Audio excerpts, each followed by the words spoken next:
Bismillahirrahmanirrahim. Assalamualaikum warahmatullahi wabarakatuh.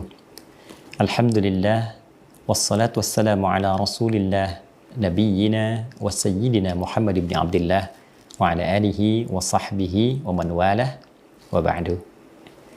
Saudara-saudariku, sebangsa, setanah air, dimanapun kita semua berada.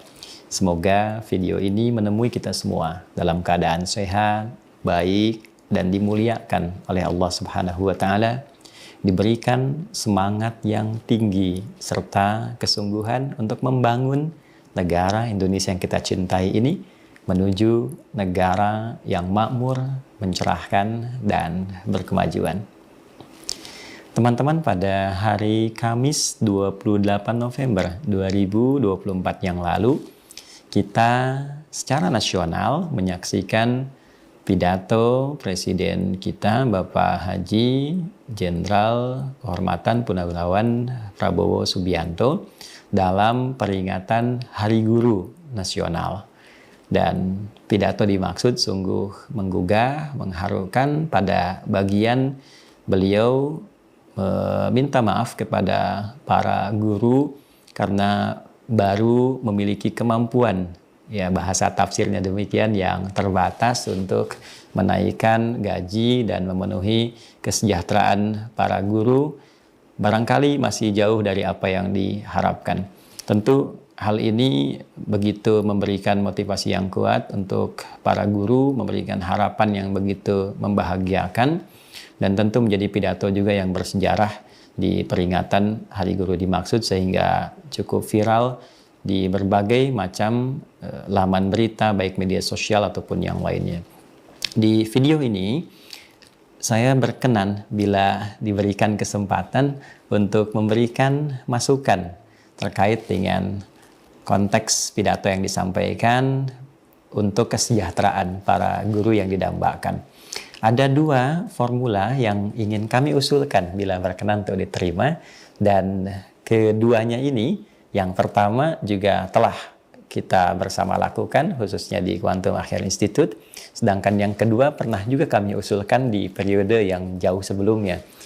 Tentang yang pertama, kami mengusulkan bila dimungkinkan untuk menghasilkan kesejahteraan guru yang optimal di setiap batas wilayah Indonesia, boleh jadi kita bisa mengadopsi pola yang pernah dipraktekkan oleh Nabi Sallallahu Alaihi Wasallam saat awal beliau membangun kota Madinah Al-Munawwarah, dengan mempersaudarakan dari kaum muhajirin, orang-orang yang hijrah, dan kaum ansar, para pribumi yang tinggal pada masa itu di Al-Madinah Al-Munawwarah.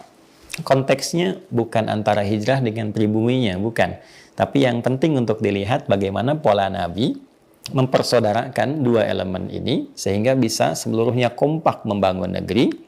Dan dalam persaudaraan ini ada sinergi yang sangat menarik untuk disimak. Bagaimana beberapa orang yang mapan bisa membantu orang-orang yang belum mapan sehingga bisa naik taraf kemapanannya. Dan dahsyatnya dalam kurun waktu yang sangat singkat dengan pola ini, saling membantu sesuai dengan profesi masing-masing, itu tercapai tingkat kesejahteraan sosial yang sangat luar biasa. Pola keadilan sosial yang patut untuk ditiru. Nah, dari pola itu pernah kita mencoba untuk menampilkan hal serupa saat kita mencoba menghadirkan apa yang kita beri nama tagline-nya saat itu Wah Award, gitu ya, untuk para guru. Nah, ternyata ini dapat sambutan yang sangat luar biasa. Kemudian kita adopsi pola yang tadi, orang-orang yang punya kelebihan tertentu yang Allah titipkan pada mereka berupa rizki, lantas kemudian ya kita jadikan itu sebagai satu momentum untuk mempersaudarakan dengan guru-guru ini, sehingga bisa dalam tanda petik, ya, saya mencari kata yang tidak menggunakan membantu, mensubsidi, tidak, tapi saling menyinergikan. Itu akan sangat positif untuk diterimanya. Dan hasilnya sangat luar biasa. Ya, dari hasil ini, Masya Allah, guru-guru yang kesejahteraannya boleh jadi di daerah-daerah itu tidak seperti yang didapatkan di kota. Mereka cukup naik, bahkan bisa menabung, bahkan di antara mereka ada yang sudah menunaikan ibadah umrah.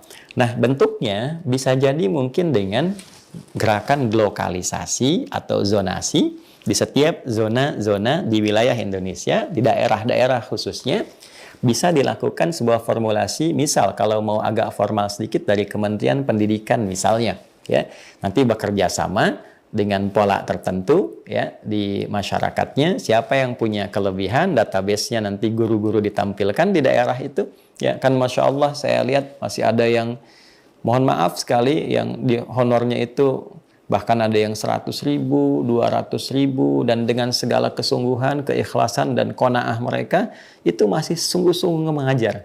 Ya, sungguh-sungguh mengajar untuk menghasilkan kualitas anak didik yang mampu membangun negeri dengan baik gitu. Ya, jadi kalau ini nanti database-nya ada, orang-orang yang punya kemampuan lebih, kesejahteraan yang cukup baik, dia punya anggaran berapa yang bisa dikontribusikan, lalu ini dihimpun, dan dari himpunan ini disinergikan untuk membantu kesejahteraan para guru dimaksud, dan barangkali bisa melengkapi dari anggaran yang dimiliki oleh pemerintah. Kalau pemerintah misalnya punyanya, taruhlah sampai ke daerah ini 1 juta, ternyata belum cukup, nanti dari sinergi ini dihasilkan berapa untuk saling bisa melengkapi. Sedikit banyak saya kira insya Allah akan bermanfaat kalau setiap lokalnya itu bisa dibuat. Ya, misalnya daerah A, ya taruhlah misalnya satu daerah, baik itu di Sumatera misalnya, ya sampai dengan ke ujung Papua, daerah tertentunya, orang siapa yang punya kelebihan, gurunya ada berapa, lalu setiap bulan bisa disisihkan berapa dari situ untuk saling melengkapi. Itu tentu di luar juga yang mungkin bisa ditempuh skemanya dengan Baznas misalnya, ya untuk gerakan mensejahterakan para guru. Kan itu bisa masuk dalam salah satu asnaf yang dimasukkan ya dalam penerima, baik bagian dari zakat, kan juga di Basnas ada infak juga ya. Mungkin itu nanti bisa dilakukan gerakan untuk mensejahterakan para guru, baik guru di sekolah umum ataupun guru di sekolah-sekolah madrasah. Saya kira itu hal yang sangat positif sehingga tidak tertumpuk bebannya ya pada anggaran di APBN semata ya, tapi nanti bisa disinergikan. Ini tentunya harus ada itikat yang baik dari semua, pola bekerja sama dan orientasinya satu ya untuk membangun negeri, mensejahterakan semua dan semangatnya itu serupa. Ini yang pertama. Yang kedua, barangkali kalau masih diingat saat ada informasi tentang tambang untuk ormas itu dan dulu sempat ramai bahkan viral dibahas di sana sini, saya pernah memberikan usulan bila dimungkinkan dengan skema serupa ada formulasi tambang untuk guru. Ya, jadi bila untuk ormas bisa dilakukan, kenapa untuk guru tidak bisa dilakukan dengan skema yang serupa? Mungkin nanti ya, BUMN menunjuk pihak ketiga tertentu, dikerjasamakan misalnya dengan BUMD tertentu, ya tidak harus misalnya tambangnya batu bara atau emas. Mungkin di setiap daerah itu ada mineral tertentu yang bisa dieksplorasi, BUMD-nya kemudian bergerak dan dialokasikan khusus untuk kesejahteraan para guru. Kalau itu bisa dilakukan dengan baik, dengan optimal, dengan niat yang tulus, saya punya keyakinan yang sangat kuat insya Allah dengan niat yang sama-sama bersih, gerakan yang juga baik, gerakan mencintai dan mensejahterakan guru, saya kira insya Allah itu akan sangat positif untuk kita dapatkan.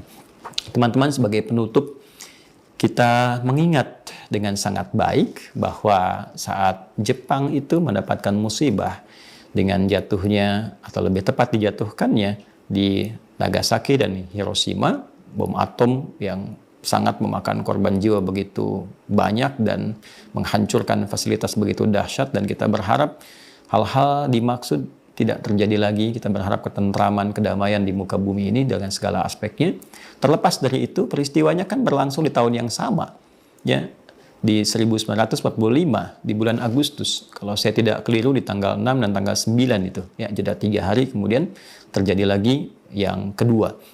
Dalam dua fase itu, di tahun yang sama, 1945, dan kita merdeka 17 Agustus 1945, dengan durasi yang sama sampai ke sekarang, mari kita hitung. Setelah peristiwa dimaksud, ternyata pertanyaan pertama yang dilontarkan oleh otoritas tempat ya kepada pemangku-pemangku kepentingan itu bukan tentang berapa fatal, bukan tentang berapa banyak korban dan sebagainya, tapi ada satu informasi yang viral diterima oleh kita semua dan kita bisa akses, adalah pertanyaan tentang berapa banyak guru yang tersisa. Terlepas dari motif pertanyaan itu, tapi setelah itu ada gerakan akselerasi peningkatan kualitas sumber daya masyarakat yang sangat luar biasa, penguatan di bidang pendidikan, dan sampai sekarang kita bisa saksikan dari 1945 peristiwa yang menghancurkan begitu dahsyat, sampai dengan detik ini Jepang berhasil membangun negaranya dengan kuat, dengan kokoh, dan termasuk yang paling unggul serta disiplin dalam dunia pendidikan. Di tahun yang sama, kita mendeklarasikan, memproklamirkan kemerdekaan. Dan sekarang dengan durasi yang sama kita bisa lihat perbedaan dari kualitas di antara kedua negara. Tidak harus kita menyanjung, tidak harus kita menafikan satu dengan dua yang lain. Tapi pelajaran besarnya pada kita semua, jika kita memiliki kesungguhan, kekuatan untuk bekerja sama, kedisiplinan, dan lebih daripada itu, kita saling menopang, memotivasi, dan menguatkan untuk membangun negara kita tercinta ini menuju negara yang makmur dengan generasi emas yang hebat, yang bisa mencerahkan dan membawa kemajuan untuk kita semua. Semoga Allah memberkati kita semua, memaafkan kita semua, dan memberkahi negeri ini dengan berkah yang baik. Maafkan saya, Adi Hidayat. Assalamualaikum warahmatullahi wabarakatuh.